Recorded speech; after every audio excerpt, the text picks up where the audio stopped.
السلام عليكم. هنتكلم النهاردة عن توأم ميلودي الشهير. صلى على النبي وكل من النبي صلي عليه، ويلا نحكي الحكاية. فاكرين إعلانات قناة ميلودي؟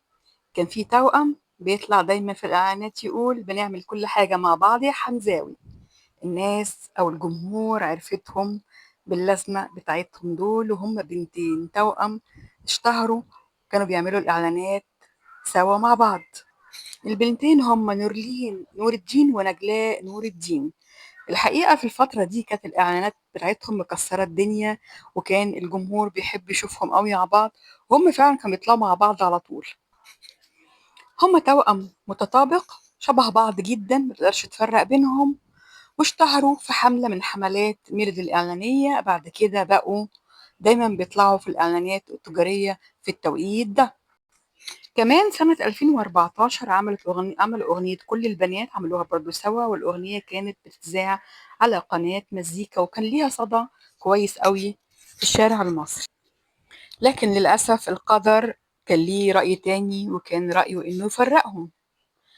في 2017 حصل حادثة على طريق مصر السويس الصحراوي، كان العربية فيها نورلين نور الدين، وكان فيها ممثلة شابة وهي داليا التوني.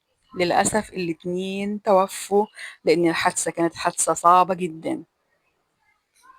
للأسف نجلاء مش قادرة تستحمل الصدمة وقتها، ونشرت على مواقع التواصل: أختي وتوأم روحي ونص التاني وشريكة مشوار حياتي اتوفت النهاردة.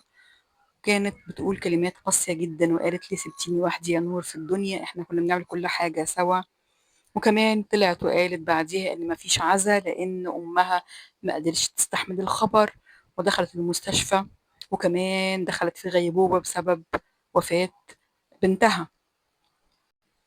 نجلاء في الفترة دي كانت حزينة ومرت بفترات تخبط غير طبيعية.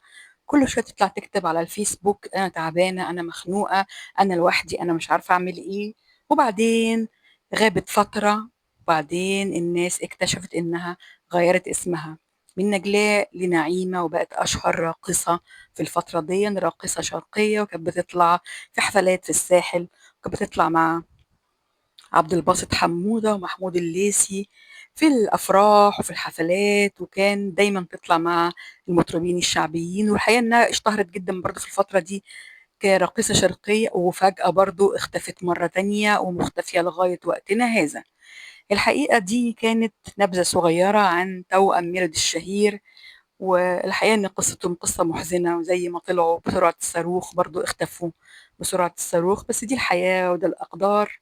وأنا أختكم همسة، ودي قناتي، من فضلكم ادعموني باللايك والاشتراك في القناة عشان تكبر بيكم وليكم. شكرا جزيلا.